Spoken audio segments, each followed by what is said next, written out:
Assalamualaikum warahmatullahi wabarakatuh, sahabat Yas Media dan Sidogirian dimanapun Anda berada. Saya Abdullah Nur, senang sekali bisa menyapa Anda sekalian dalam suasana yang sangat bahagia ini. Mudah-mudahan kita senantiasa dalam keberkahan. Dan sebagaimana biasa, saya akan mengajak para pemirsa untuk menyimak obrolan saya berkenaan dengan hal-hal yang aktual maupun hal-hal yang banyak dibicarakan oleh masyarakat. Tentunya yang dikemas dengan obrolan yang sangat menarik dan syarat akan ilmiah. Sudah hadir di tengah-tengah kita, yaitu narasumber kita, Ustadz Samsul Arifin Abu. Kita sapa dulu beliau. Assalamualaikum, Ustadz. Waalaikumsalam warahmatullahi wabarakatuh. Alhamdulillah, semoga senantiasa dalam keberkahan dan sehat, Ustadz. Amin, amin, amin. Ustadz, tema kita sangat menarik sekali menurut saya karena memang ini banyak sekali terjadi di masyarakat kita dan mungkin, mohon maaf, ini banyak sekali masyarakat kita yang butuh diedukasi berkenaan dengan ini, Ya, ya. yaitu berkenaan dengan banyaknya masyarakat yang menyerahkan hewan kurbannya kepada tokoh, misal kepada seorang ustadz, misal kepada seorang kiai untuk disembelihkan. Atau juga tidak jarang adanya masyarakat ini menyerahkan hewan kurbannya ke masjid maupun Masjid, ya. lembaga-lembaga pendidikan. Lembaga Jadi, sosial. ya, sebenarnya kalau dalam pembahasan fikih kita ini seperti apa menyerahkan kepada tokoh maupun kepada lembaga dan Ya, tadi. baik, makasih ya. Jadi ini dalam pembahasan fikih kurang lebih menurut paham saya ini adalah kurang lebih adalah bab wakalah yang jelas ini. Jadi Mewakilkan. mewakilkan. Jadi sekalipun memang umumnya di situ tidak ada sigot taukil secara resmi. Nanti yang ada mungkin memang saya ini korban saya gitu saja. Iya, Saya saat saya korban saya memasrahkan hewan kurban masrahkan ini. pada panjenengan gitu saja. Di situ pun pemasrahannya umum juga. Tidak ada pemasrahan menyembelih, pemasrahan membagikan daging, ya wes pokoknya diserahkan gitu saja. Itu ya. Nah ini Ini problem ya. nih sebenarnya. Ya baik, sebelum mengarah ke situ mestinya kalau kita bahas wakalah mestinya harus secara khusus dan diterangkan pekerjaannya. Jadi kalau bahas wakalah maka diserahkan pada orang secara khusus dan disampaikan apa yang diwakilkan.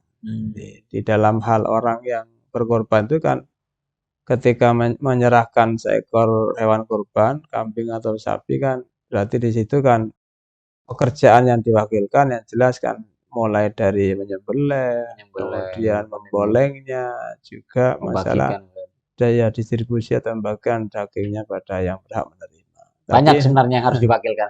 iya, jadi bukan Tapi hanya nyatanya hanya menyerahkan itu saja. hanya menyerahkan itu saja. Tapi kalau paham saya di situ yang jelas pihak mudhohi atau orang yang berkorban maksudnya seperti itu. Ya. Dan Iya. secara uruf itu sekalipun secara izin lafaz tidak berbunyi saya wakilkan untuk nyembelih, untuk memboleng, untuk bagikan ini, tapi urufnya ke situ. Maksud dan tujuannya. Ya, dan di dalam keterangan kitab Al-Muhadzab itu ada keterangan wala yamlikul wakil bitasarruf illa ma yaqtadil idnu min jihatin nutqi au min jihatil urfi. Oh, urfi juga saja. Jadi seorang wakil tidak berhak melakukan tasarruf kecuali sesuai izin, sesuai tuntutan izin, dan izin itu di situ katakan ada secara lisan terucap min jihatin nutqi, ada izin secara uruf. Nah, berarti kalau begitu uruf ini ya yang terjadi di masyarakat. Misalnya tadi contohnya korban itu. Kalau paham saya seperti itu. Jadi secara uruf masyarakat ketika ada orang menyerahkan seekor kambing atau sapi untuk kurban, ya urufnya di situ ya mulai nyembelihnya juga membolehnya dan bagi-bagikan. Kurang lebih seperti itu. Tapi ini yang perlu diperhatikan harus takyin. Harus orang secara khusus memang. Akan tapi kemudian kadang muncul masalah gini nanti dalam pembahasan izin tadi itu. Karena wakil itu kadang umumnya dalam bab wakalah seorang wakil tidak boleh mewakilkan. Yang terjadi kan tidak seperti itu. Jadi kadang kiainya kadang hanya nerima saja, nyembelihnya pun juga diwakilkan, membolehkan diwakilkan juga, distribusinya juga diwakilkan. Ini tapi masih ada di keterangan lanjutan itu di kitab Al-Majmu' Syarahnya Al-Muhadzab tadi itu yang saya Maksudnya masih katakan. ada yang membolehkan. Jadi ya intinya kurang lebih gini. Jadi ketika pekerjaan itu memang tidak bisa dilakukan oleh seorang wakil ya, asli dari wakil ya, atau memang terlalu banyak. Jadi seperti tadi contohnya apalagi seekor sapi, kan tidak mungkin nyembelih sendiri, boleh sendiri bagi-bagi sendiri kan tidak mungkin. Apalagi pada tahun ini dapat banyak, Ustaz. Dapat banyak. Ya tidak mungkin itu dilakukan sendiri. Maka katanya keterangan di situ, maka boleh ketika pekerjaan itu sekalipun bisa dilakukan sendiri, tapi karena banyak, tidak mungkin waktunya nututi atau tenaga, maka boleh wakilkan pada yang lain. Jadi artinya apa? Di sini masih bisa dibenarkan. Jadi sekalipun seorang wakil itu dianggap seorang tokoh tadi menyuruh yang lainnya, atau kadang dianggap tidak pantas. Jadi kiai misalnya tidak pantas nyembelih sendiri misalnya. Jadi Sama pekerjaan misalnya iya. pekerjaan seperti itu tidak pantas dilakukan oleh seorang Pekerjaan kiai jagal misalnya. ini. Maka boleh jadi mewakilkan pada yang lainnya.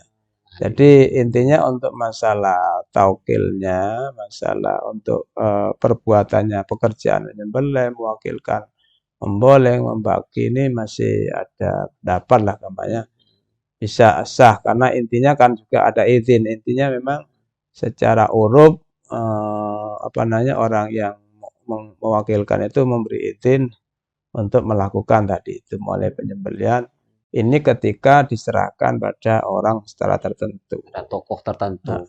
Ini Kalau ke lembaga, yang masalah ini ketika masjid. langsung ke masjid, ke lembaga atau apa. Ini mestinya kalau pihak panitia atau pihak takmir masjid mestinya kalau itu terjadi dilakukan maka harus menunjuk salah satu orang tertentu yang nanti akan mendapatkan penyerahan perwakilan dari setiap orang yang mau korban. Jadi yang mau korban silakan serahkan pada bahwa ini yang mewakili untuk mengurusi semuanya. Jadi mulai nyembelih dan terusnya seperti tadi itu. Jadi kalau prakteknya gini masih bisa. Jadi kalau langsung ke masjid tanpa tidak ada tertentu termasuk ke lembaga ke siapa tidak ada yang tuju ya ini sebenarnya masalah ini. Jadi Diwakilkan ke siapa? Iya ke siapa nanti yang. Tapi sekalipun secara umum di situ sudah memberi izin ya, memberi izin untuk menyembelih. Karena memang apalagi yang korban wajib misalnya kan tetap harus disembelih di situ. Tapi saya belum tahu persis untuk yang ketika tidak ada yang diwakili secara khusus ini, tapi secara makna sebenarnya sudah memberi izin. Di dalam bab wakalah itu sebenarnya intinya dari izin tasarruf. Jadi banyak sekali keterangan dalam bab wakalah itu intinya izin. Ketika memang sudah dapat izin untuk tasarruf, maka sah untuk dilakukan itu. Apalagi dalam contoh korban wajib, korban ini kan harus disembelih. Sekalipun lewat waktunya tetap harus disembelih yang jadi kodok. Jadi umpama disembelih, ya intinya asalkan memang secara makna memang kenyataan ya. Jadi dalam kenyataan memang orang korban izin ya boleh-boleh saja. Akan tapi nanti ada masalah lagi dalam distribusi dagingnya. Itu nanti mengambil dagingnya itu. Tapi kalau kembali ke secara umum tadi izin tadi ya. Secara uruf Ustaz ya. Iya, kurang lebih ini memang saya lebih menekankan pada izin secara uruf. Kendati pun yang disampaikan itu hanya memasrahkan. Karena memang izin itu. Karena secara lafaz memang tidak ada. Kita tidak bisa menghukumi secara lafaz memang tidak ada. Saya wakilkan umumnya tapi umumnya saya wakilkan kenjenengan untuk nyembelih. Tidak ada seperti itu umumnya. Masyarakat awam. Jadi mestinya gitu Biasa masyarakat kan tidak ada Zat. Tapi mestinya gitu. Jadi yang perlu diketahui oleh masyarakat itu mestinya dalam masalah taukil itu harus menyebutkan menunjuk orang tertentu, kemudian disampaikan apa yang diwakilkan. Jadi mulai tadi menyembelih, memboleh dan membagikan. Termasuk kadang ini mengambil dagingnya. Kan iya, mengambil dagingnya. Mengambil dagingnya maksudnya bagaimana, Ustaz? Ya, ya dagingnya daging kurban itu. Oh, Kan, iya iya iya. Nggih kan di nggih. situ juga tidak ada lava juga Nggih sebenarnya, nggih. tidak ada lava juga. Ya, beda kan. Jadi untuk hewan kurban kan sebenarnya hakikat kan masih dikuasainya orang yang berkurban. Betul, Buktinya, betul. buktinya di situ ada kata-kata tasuduk. Jadi artinya di sini setelah hewan itu disembelih, orang yang berkurban masih punya hak tasarruf. Tasarruf dalam arti membagikan tadi itu. Bukan ketika sudah niat kurban langsung hilang kepemilikan, tidak. Nah, buktinya di situ masih punya hak tasarruf berupa membagikan. Bahkan ngambil sendiri kan bisa. Iya iya. Nah, makanya kuasanya sebenarnya kuasa penuhnya sebenarnya di orang yang berkurban sebenarnya. Iya. Setelah disembelih itu juga. Nah, karena itu pentingnya untuk mewakilkan secara utuh dari Ustaz ya. Mestinya itu, mestinya harus nyampaikan. Ini dagingnya sampean ambil seumpama tidak apa-apa, Ya, tapi karena mestinya secara uruf dijelaskan. tadi boleh ya, nggak Ini apa-apa ya, Ustaz. makanya kurang lebih ini urupnya, apalagi misalnya lihat ridho ya, kalau melihat dari donor ridho, maka harus melihat ke situ sudah. Karena secara lafaz tidak ada, Iya. maka pakai huruf dan juga harus pakai ridhonya itu, Iya don iya. ridho itu akhirnya untuk mengambilnya. Sehingga kalau tidak gitu, akhirnya nanti tidak tersalurkan juga nanti Betul. daging-daging itu kalau tidak Iya. seperti itu. Itu untuk yang ke tokoh, untuk yang ke masjid atau ke lembaga sosial maupun pendidikan tadi ya memang Harus nggak nunjuk. bisa, harus nunjuk Ustaz ya, harus Jadi nunjuk ada memang. perwakilan kampanye. Dari di antara takmir masjid harus ada tunjuk dari wakil. Ini nah kalau mau korban serahkan ke bapak ini, wakilnya ini yang ngurusi. Ya, ya perkara nanti seperti tadi itu karena tidak mampu diurus sendiri, minta bantuan lain tidak masalah. Karena memang ada Ya, takbir keterangan seperti tadi boleh itu. memakaikan lagi. Ketika tidak mampu ngurus sendiri, maka boleh wakil mewakilkan lagi pada yang lainnya. Ya kurang lebih seperti itu. Baik, terima kasih atas kebersamaannya Ustaz. Mudah-mudahan Ya, jadi ilmu yang bermanfaat dan barokah untuk para ya. pemirsa. Baik, terima kasih para pemirsa dimanapun Anda berada. Itu tadi perbincangan saya dengan Ustaz Samsul Arifin Abu berkenaan dengan menyerahkan hewan kurban kepada tokoh maupun ke masjid dan lain sebagainya. Tadi sudah dibahas panjang lebar oleh beliau. Mudah-mudahan menjadi tambahan informasi yang bermanfaat dan barokah untuk kita semua. Terakhir dari kami yang pesankan untuk para pemirsa jika ada hal-hal yang perlu ditanyakan atau keishkalan berkenaan dengan apa yang disampaikan oleh narasumber tadi, silakan mengisi kolom komentar ya, insya Allah komentar Anda akan kami angkat dan kita bahas pada episode yang akan datang. Dari kami kurang lebihnya mohon maaf. Assalamualaikum warahmatullahi wabarakatuh.